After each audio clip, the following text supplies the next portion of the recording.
বলে মা তো মরেছে, আবার বিপদ কি হলো?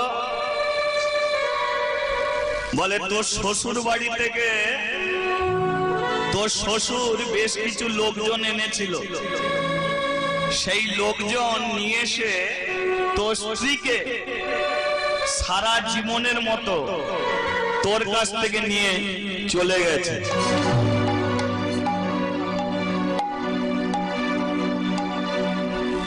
যেই বলেছে স্ত্রীকে নিয়ে চলে গেছে, সঙ্গে সঙ্গে রঘুনাথ হরিনাম বন্ধ করে দিয়েছে।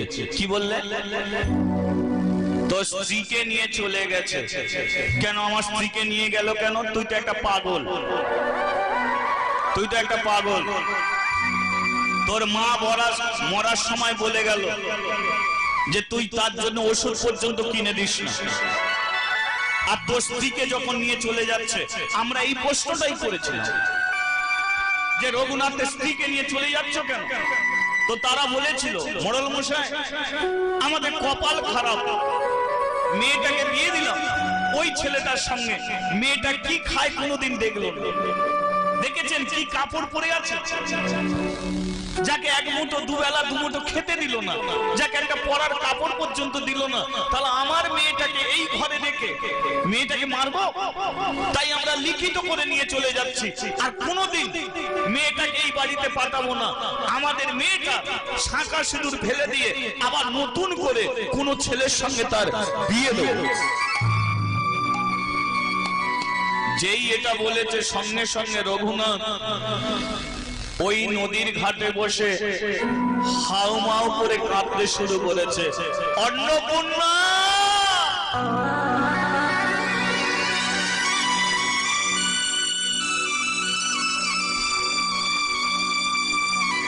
তোমাকে দুবেলা দুমুঠো খেতে দিতে পারিনি বলে তুমি চলে গেলে,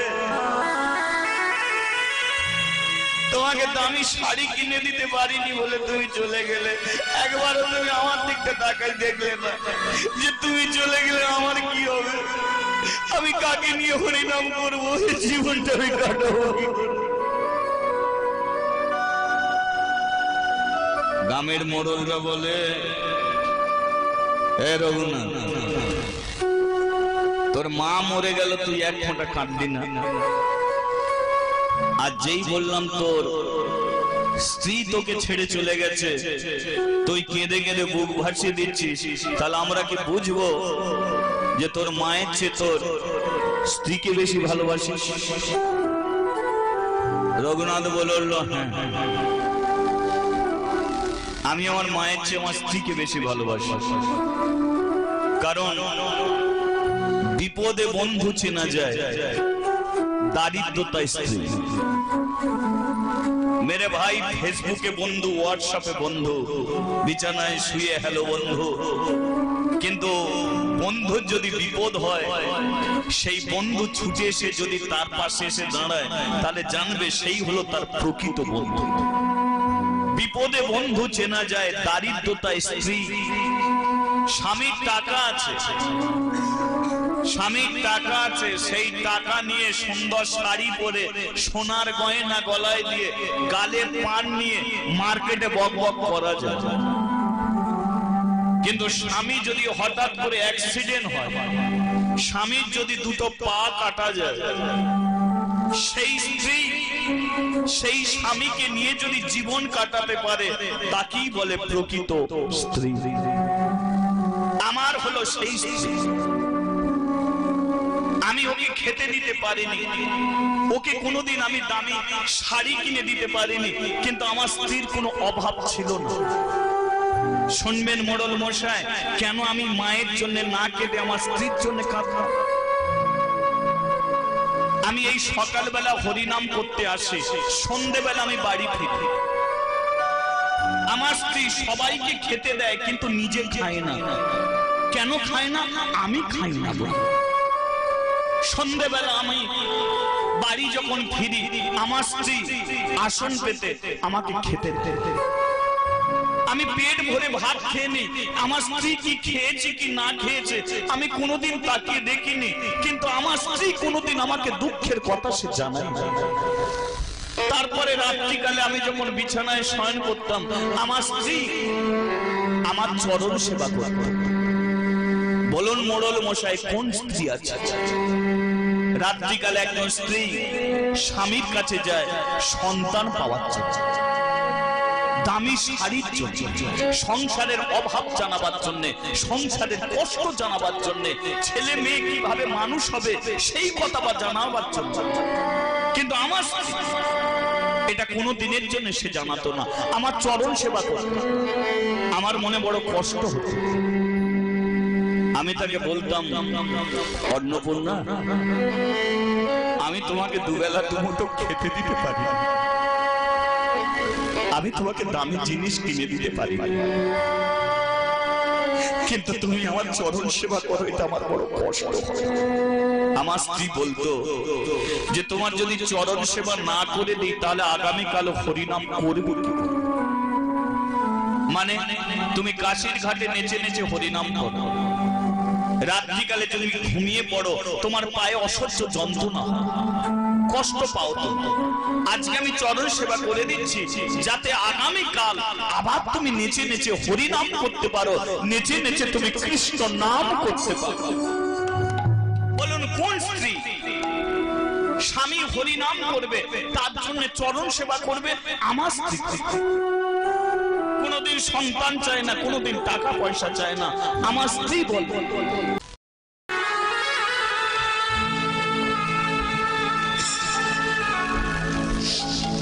তুমি হরিনাম করো, আমি তো হরিনাম করি না।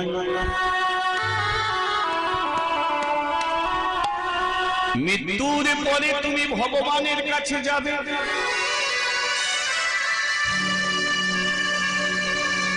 কিন্তু আমি তো হরিনাম করি নাই, তাহলে তো আমি ভগবানের কাছে যেতে পারবো না। এই যে স্বামী হরিনাম করে, স্ত্রী করে না, তাহলে কি স্বামী মৃত্যুর পরে ভগবানের কাছে যাবে? যে স্ত্রী হরিনাম করলো না সে কি ভগবানের কাছে যাবে না? সেও ভগবানের কাছে যাবে। সে কিভাবে যাবে? এই যে স্বামী হরিনাম করছে, স্ত্রী যদি ভক্তি করে ওই স্বামীকে যদি সেবা যত্ন করে তাহলে তাকে হরিনাম করতে হবে না। ওই যে স্বামীকে সেবা যত্ন করলে যে পূর্ণতা লাভ করবে সেই পুণ্যের ফলে একজন স্ত্রীও ভগবানের কাছে যাবে। কারণ একজন স্ত্রীর জীবনে স্বামী দুটো, একটা হচ্ছে তার গৃহ স্বামী, আর একটা হলো জগৎ স্বামী। জগৎ স্বামীকে তুমি ডাকো না, কিন্তু ভক্তি করে তুমি যদি গৃহ স্বামীকে যদি সেবা দাও, গৃহ স্বামীকে যদি সেবা যত্ন করতে পারো, তাহলে ওই স্বামীকে সেবা করে যে পুণ্য লাভ করবে সেই পুণ্যের ফলে তুমিও ভগবানের কাছে যাবে। তাই অন্নপূর্ণা বলে তুমি হরিনাম করো, আমি করি না, কিন্তু আমি তোমার মুখে হরিনাম শুনেছি। মৃত্যুর পরে তুমি ভগবানের কাছে যাবে, কিন্তু ভগবানের দুটি চরণ,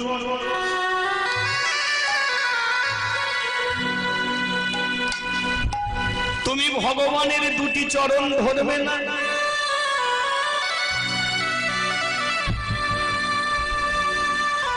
ভগবানের একটা চরণ ধরবে, আর একটা চরণ তুমি আমার জন্য রেখে দেবে। তোমার জন্য, হ্যাঁ, আমিও মরব, মৃত্যুর পরে আমিও ভগবানের কাছে যাব। সেদিনকে গিয়ে ওই ভগবানের দুটি চরণ তুমি একটা ধরবে, আমি একটা ধরব। আরে সেদিনকে দুজনে দুটো চরণে ধরে আমরা নয়নে জলে চরণ ধুয়াইয়ে দেব।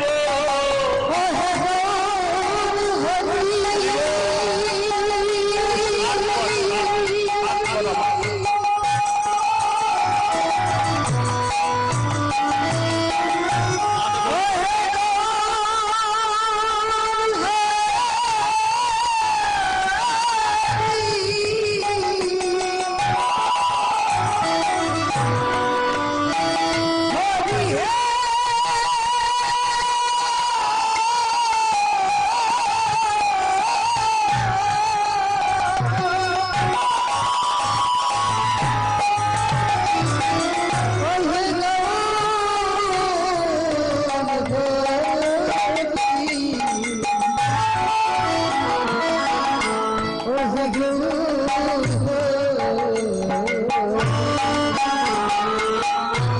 সেদিন দুজনাতে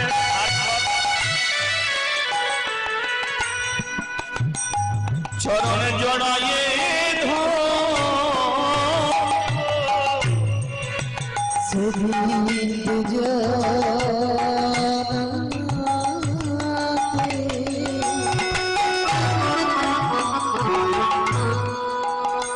চরণ জড়াইয়ে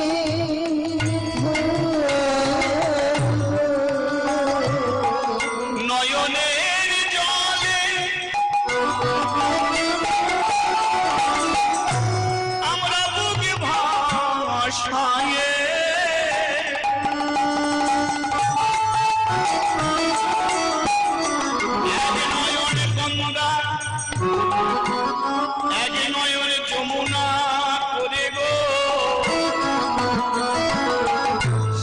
চরণে দুটি ধুয়ায়ে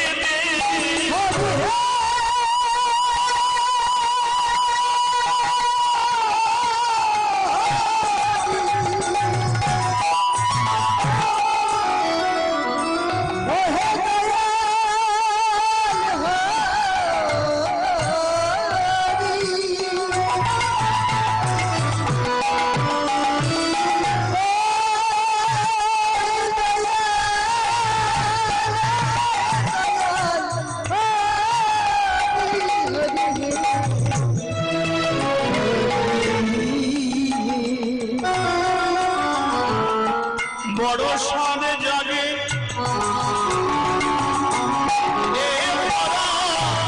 যৌবনে আমার বড় সাদে জাগে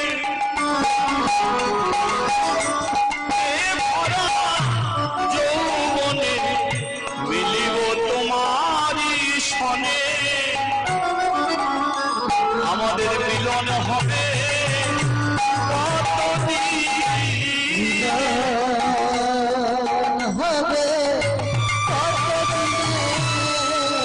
আমাদের বড় সাদিত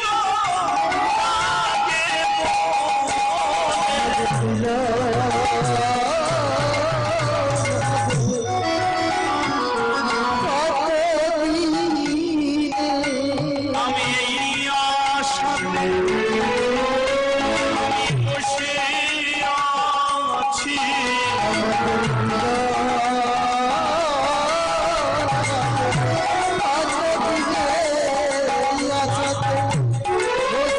আছি আর তো কিছুই চাই না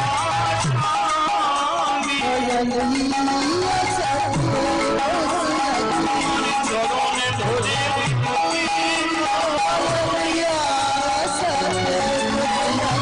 আমি এ জীবনে আমি চাই না আলি হরি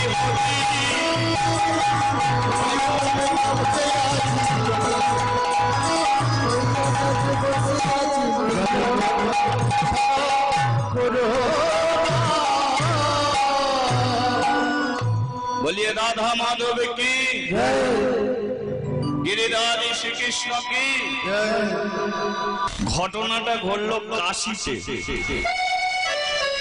কাশী বাবা বিশ্বনাথ এখন সেই কাশীর ঘাটে একটা ছেলে প্রত্যেকদিন স্নান করে আর আপনাদের মতো হরিনাম করে ছেলেটার নাম হলো রঘুনাথ মন দিয়ে শুনুন আজকে যে লীলা আপনারা শুনবেন তো ঘাড় ঘুরবে মানে আপনারা চঞ্চল হবেন ঘাড় ঘোরাবেন না ছেলেটার নাম হলো রঘুনাথ গ্রামের বেশ কিছু মোড়ল তৎকালীন দিনে গ্রামে গ্রামে মোড়ল থাকতো বিচার সালিসি করার জন্য বাড়িতে যদি কোনো অশান্তি হতো গ্রামের মোড়লকে ডেকে আনা হতো তারা বাড়িতে বিচার করে দিয়ে যেত এখন আর গ্রামের মোড়ল নেই